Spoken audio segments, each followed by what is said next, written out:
मुंबई आणि नाशिकला जोडणारा सह्याद्रीतील सर्वात धोकादायक घाटांपैकी एक कसारा घाटातून एकट्याने प्रवास करताना 3 वर्षांपूर्वी माझ्यासोबत जे घडलं ते मी कधीही विसरू शकत नाही. मी तेव्हा पुण्यात एका कंपनीत काम करत होतो. माझं काम मार्केटिंगचं होतं, म्हणून सतत फिरतीवर असायचो. त्या दिवशी मला अचानक नाशिकला जावं लागलं. सकाळी गेलो होतो, काम उशिरा संपलं. रात्र झाली होती, पाऊस सुरू होता, सगळीकडं धुकं. मी विचार केला, चला आता निघू, म्हणजे 2-3 तासात पुण्याला पोहोचेन. माझ्याकडे माझी जुनी स्विफ्ट होती. मी रात्री 11:30च्या आसपास नाशिकहून निघालो. सुरुवातीला सगळं नॉर्मल होतं. गाणी चालू होती, रस्त्यावरून ट्रक जात होते, पाऊस अधूनमधून वाढत होता. पण कसारा घाट सुरू झाला आणि वातावरण बदलायला लागलं.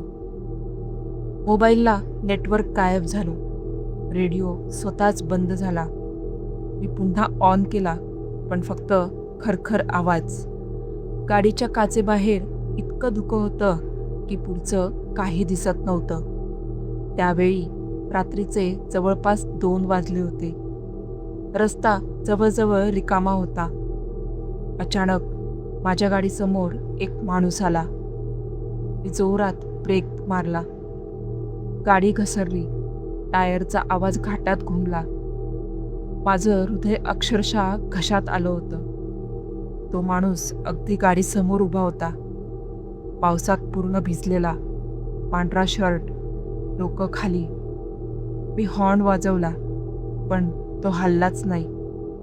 माझ्या अंगावर काटा आला. काच खाली केली आणि ओरडलो, अहो बाजूला व्हा.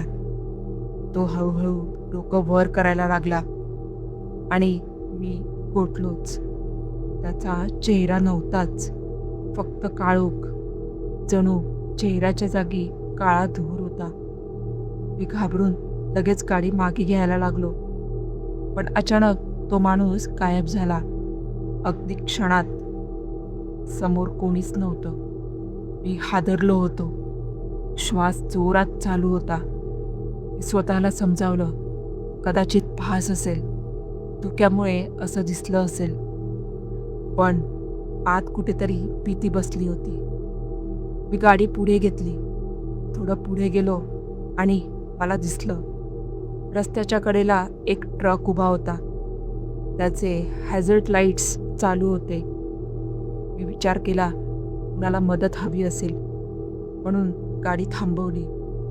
ट्रकजवळ गेलो, पण तिथे कोणीच नव्हतं.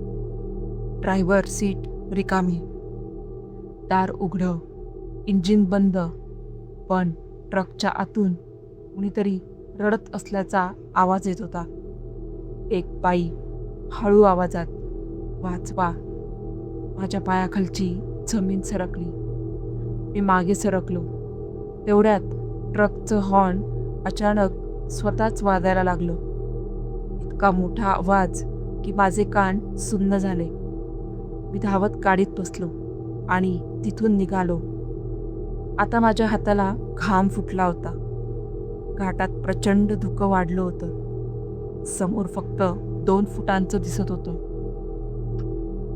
अचानक माझ्या रिअर व्ह्यू मिररमध्ये काहीतरी दिसलं.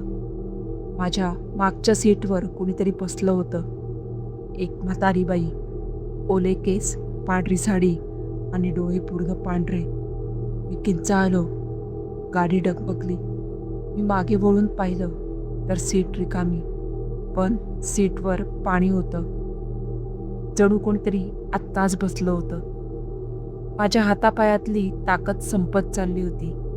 मी गाडीचा वेग वाढवला. तेवढ्यात माझी गाडी बंद पडली, अगदी घाटाच्या मध्यभागी. पूर्ण अंधार, पाऊस, धुकं आणि शांतता. फक्त जंगलातले विचित्र आवाज. मी पुन्हा गाडी स्टार्ट करायचा प्रयत्न केला, पण गाडी स्टार्ट होईना. मोबाईलला नेटवर्क नव्हतं. मी पूर्ण अडकलो होतो. एवढ्यात कोणीतरी काच वाजवली. टक टक. माझा जीव घशात आला. मी हळूच बाजूला पाहिलं तर एक लहान मुलगी उभी होती, 7-8 वर्षांची, ओल्या फ्रॉकमध्ये. तिच्या हातात बाहुली होती. ती हसत होती, पण ते हसू नॉर्मल नव्हतं, खूप विचित्र. ती म्हणाली, "काका, माझी आई दिसली का?" मी काही बोललो नाही. ती पुन्हा म्हणाली. ती खाली पडली आणि तिने घाटाच्या दरीकडे बोट दाखवलं. माझ्या अंगावर शहारे आले. मी धाडस करून विचारलं, "तू इथे काय करतेयस?" ती काही बोलली नाही, फक्त हसायला लागली. हळूहळू. मग अचानक तिचा चेहरा बदलायला लागला. डोळे काळे झाले, तोंड मोठं व्हायला लागलं आणि ती काचेवर जोरात आपटली. मी घाबरून डोळे बंद केले आणि त्याच क्षणी गाडी स्वतःच सुरू झाली. मी काही विचार न करता ॲक्सिलेटर दाबला. गाडी वेड्यासारखी पुढे पळत होती, पण संकट संपलं नव्हतं. मला अचानक लक्षात आलं, मी तोच रस्ता पुन्हा पुन्हा पार करत होतो. तोच वाकडं वळण, तोच तुटलेला बोर्ड, तोच झाडावरचा लाल कपडा. मी गोल गोल फिरत होतो. घाट मला सोडत नव्हता. माझ्या छातीत धडधड सुरू झाली. मी वेग वाढवला. अचानक समोर पुन्हा तोच माणूस उभा, चेहरा नसलेला. यावेळी तो रस्त्याच्या मध्ये नव्हता, तो माझ्या गाडीच्या बोनटवर बसला होता. मी किंचाळलो. त्याचे हात खूप लांब होते. तो हळूहळू विंडशील्डवर हात फिरवत होता, आत येण्याचा प्रयत्न करत होता. मी डोळे घट्ट मिटले आणि गाडी सरळ चालवत राहिलो. मग अचानक जोराचा धक्का बसला. गाडी एका दगडावर आदळली. मी सीटवर आपटलो. काही सेकंद मला काहीच समजलं नाही. जेव्हा शुद्ध आली तेव्हा बाहेर शांतता होती. पाऊस थांबला होता.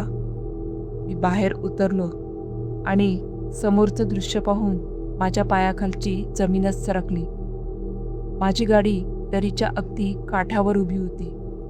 फक्त काही इंच पुढे गेली असती तर मी थेट खाली गेलो असतो. मी थरथरत मागे सरकलो. तेवढ्यात मला आवाज आला. खाली दरीतून लोक ओरडत होते, रडत होते. जणू शेकडो लोक एकाच वेळी मदतीसाठी ओरडत होते. मी खाली पाहिलं.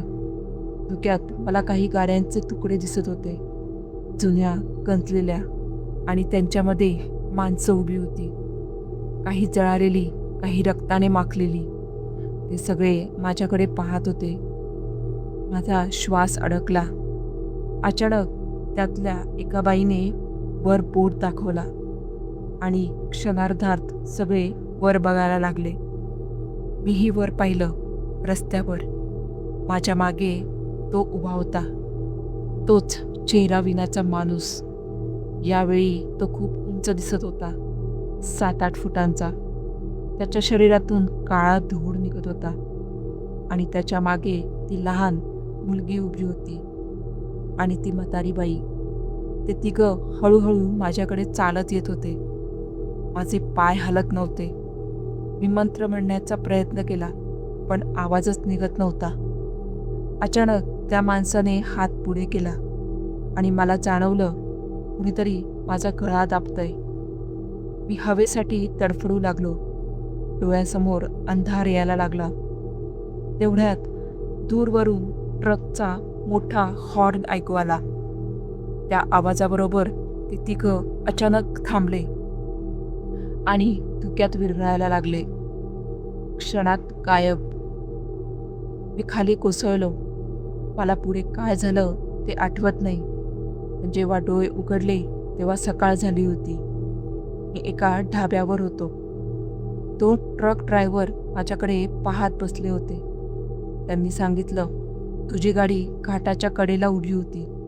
तू बेशुद्ध पडला होतास." मी त्यांना रात्रीचं सगळं सांगितलं. दोघेही शांत झाले. मग त्यातला एक म्हातारा ड्रायव्हर हळू आवाजात म्हणाला, "तुला ते दिसले?" माझ्या अंगावर काटा आला. तो पुढे म्हणाला, त्या घाटात खूप अपघात झालेत. अनेक लोक मेलेत. काहींचे मृतदेहही सापडले नाहीत. पण काही आत्मे अजूनही तिथे अडकलेत. मी थरथरत विचारलं, तो चेहरा नसलेला माणूस कोण? ड्रायव्हर काही सेकंद शांत राहिला.